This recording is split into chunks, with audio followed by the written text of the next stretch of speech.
Olá a todos, como estão? Espero que bem. Vamos lá para mais uma resenha filipdiquiana, desta vez com o Tempo Desconjuntado, trazido aqui entre nós pela Suma de Letras, a aposta que eu já falei anteriormente da Suma de Letras com publicações do Philip Dick. Tivemos também Espera Agora, pelo ano passado, romance muito bacana, até então inédito entre nós, mas este aqui é muito bom, cara, muito superior a este aqui, pelo menos na minha concepção, né, na minha experiência de leitor. Mesmo assim, são obras consideradas menores do Philip Dick, mas não são livros ruins.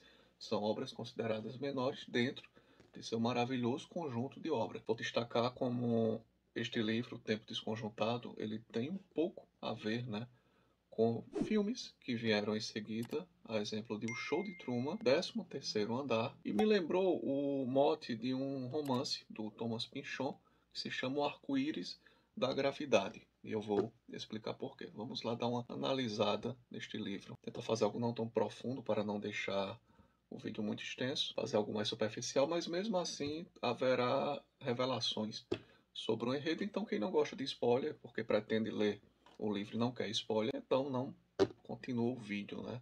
E também, cara, só a título de curiosidade, o título original de O Tempo Desconjuntado, Time Out of Joint, ele serviu de inspiração para um episódio aqui de Batman, a série animada, um episódio da terceira temporada com o Clock King, eu acredito, que é este o nome do vilão. Se eu estiver errado, eu vou deixar aqui na descrição o nome correto. Apenas uma curiosidade.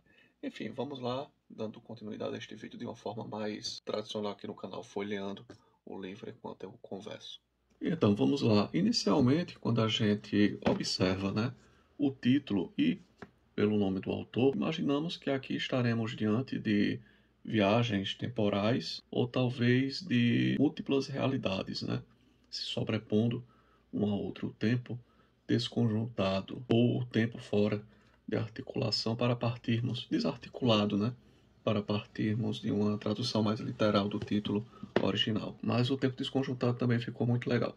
Qual o mote aqui da trama? Nós iremos conhecer o Hango Gun e ele tem uma atividade cotidiana na década de 50 bem interessante. Ele é o grande vencedor de um concurso de jornal que se chama Onde o Homenzinho Verde Irá Aparecer Agora, coisa mais ou menos assim. É um concurso onde os leitores recebem o jornal matinal e devem resolver um enigma. Eles mandam uma grande planilha com vários quadradinhos, várias colunas, né, com campos para você encontrar onde o homenzinho verde estará, né, onde o marciano estará. E ali eles dão algumas pistas que não fazem nenhum sentido, são frases bem desconexas e quase ninguém acerta, mas o Hango, o Sr. Gum, chamaremos ele de Sr. Gum, ele vem tendo um grande desempenho nesse concurso. Ele sempre acerta, ao final do dia, ele, após um grande dia de estudo, tentando decifrar a charada, matar, né, a charada, ao final do dia ele coloca nos correios a sua resposta e está sempre lá na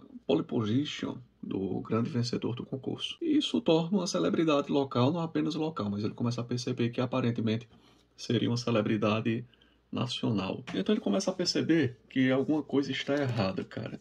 Tem alguma coisa estranha no mundo à sua volta. E o mundo à sua volta começa a aparecer meio fake. Alguns elementos, algumas pistas que vão sendo soltadas no decorrer da trama. E depois a gente entende quem está soltando essas pistas. Elas foram colocadas propositadamente por um grupo específico que quer que ele desperte para a realidade. Essas pistas realmente chegam a despertá-lo. Ele começa a perceber que talvez aquele mundo à sua volta não seja um mundo que está realmente fluindo de forma natural. Então vamos lá, basicamente ele está vivendo em uma espécie de o show de Truman. Toda aquela cidade em que ele vive, seus parentes, seus amigos, tudo é fake, tudo aquilo foi construído para ele. Mas porque além de o show de Truman, eu também me lembro do 13º Andar, um filme maravilhoso que infelizmente passou um pouco desapercebido entre nós.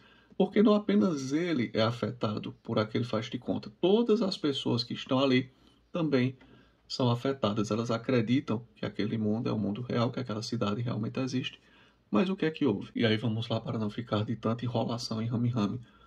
Aquele mundinho, aquela cidade foi criada para todos eles, mas tudo em torno do Sr. Gum. E todas as pessoas que estão ali passaram por um processo voluntário de condicionamento para que acreditassem que aquilo realmente existia, para que acreditassem que fossem parentes, amigos de longa data, que sempre viveram ali, que cresceram ali. Foi um programa militar, porque o que é que vem havendo? Está havendo uma espécie de guerra civil entre o planeta Terra e os colonizadores da Lua. A Lua vinha sendo colonizada por seres humanos e houve uma espécie de desentendimento entre o governo da Terra e a colonização lunar. Queriam acabar com o programa de colonização lunar, só que os colonizadores não queriam mais que o programa fosse interrompido. E a Lua, os lunáticos, como eles dizem aqui, eles chamam de lunáticos. Os lunáticos, eles estavam ganhando essa batalha. Por quê? Porque eles estavam protegidos com os núcleos principais de sua ocupação no lado oculto da Lua. Então a Terra não conseguia sequer bombardeá-los. Em compensação, eles conseguiam bombardear o planeta Terra. E aí que entra o nosso protagonista, o Sr. Regogan. Ele é um homem dotado de muita sorte na análise de probabilidades, ou então de talento, a gente não sabe como definir.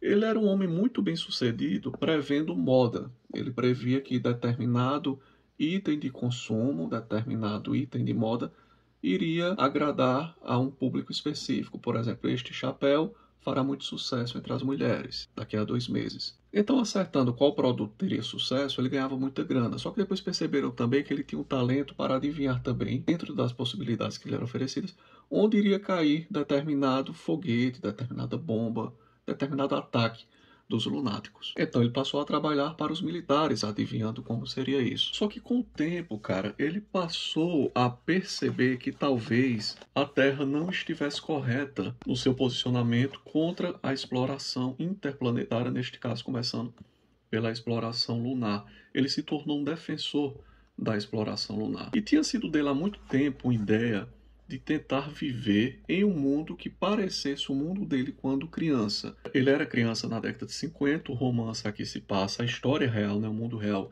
está caminhando para o ano 2000, e ele teve uma ideia que ele seria mais produtivo se ele retornasse àquele mundo de quando era guri, com todas aquelas coisas simples que cercavam a sua infância, e assim ele se livraria do estresse cotidiano, do estresse do mundo moderno, que não o agradava de forma alguma. E a grande sacada dele foi: eu quero voltar para o mundo que existia quando eu era criança. Seria uma forma dele conseguir maior concentração. Só que quando ele começou a descambar para o lado dos lunáticos, os próprios militares começaram a ficar com medo e utilizaram essa possibilidade, essa ideia que partiu dele mesmo, para jogá-lo em uma cidadezinha isolada, fake, de onde ele jamais sairia, e ali ele continuaria trabalhando para o governo planetário, para as Forças Armadas Planetárias, descobrindo onde seriam os ataques dos lunáticos. E como fariam isso? Por meio de um concurso de jornal. Ele pensaria que estava ganhando todos os dias um concurso de jornal que aparentemente não tinha fim. E quando ele matava a charada, onde estará, né, o homenzinho verde? Na verdade, ele estava matando a charada onde será mais ou menos que cairá o próximo foguete com ataque lunar.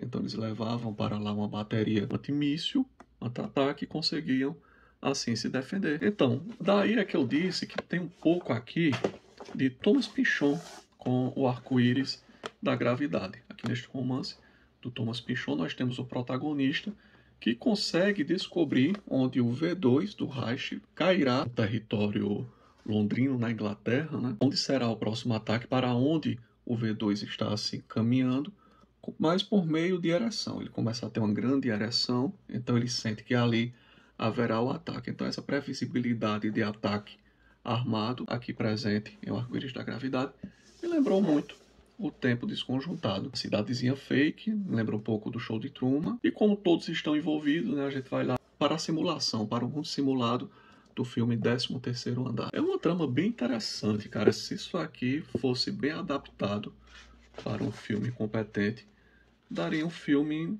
de ficção científica bem interessante, que conseguiria nos divertir muito. No final também é um romance sobre aquela vontade de retornarmos, né, para os bons anos de nossa vida, porque a maneira de colocar o Hangul feliz, onde inseri-lo de uma forma feliz, ele pudesse trabalhar, esquecendo até quem ele era jogando para a sua infância, né? Olha só. Ele se recolheu para o interior de uma fantasia de tranquilidade, disse Black, dando uma corda no relógio que June trouxera. De volta ao período de antes da guerra, para a sua infância, para o final dos anos 1950, quando ele era um menino. Foi assim que conseguiram aprisioná-lo dentro das melhores lembranças de sua infância. O que ele gostava foi mantido naquele mundinho e o que ele não gostava foi totalmente retirado. Embora escrito em 1959, mas já traz um pouco de uma visão do futuro. Existem os campos de concentração onde os lunáticos capturados são levados e sofrem uma lavagem cerebral sistêmica, ou seja, o governo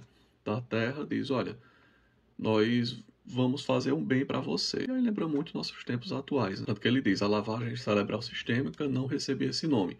Era chamada de educação, de acordo com a nova linha, ou libertação do indivíduo de seus preconceitos, de suas convicções distorcidas, de suas obsessões neuróticas e ideias fixas. Ajudavam o indivíduo a amadurecer. Ele saia de lá sendo um homem melhor, é o que conclui o Philip Dick, ou seja, o governo, o poder público, o estado de captura, te faz uma lavagem cerebral forçada, mas diz, não, isso é para o seu bem, porque você está com ideias erradas, com preconceitos arraigados, com neuroses, e aqui faremos de você um homem melhor. É isso que o nosso governo moderno faz, contemporâneo.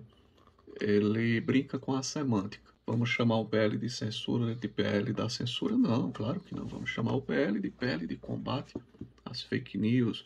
Vamos chamar o nosso ódio de amor.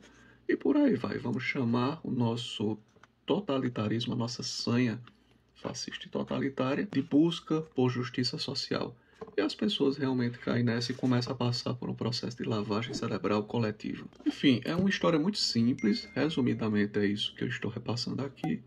Livro muito divertido, muito bacana. Um abraço a todos vocês e até a próxima.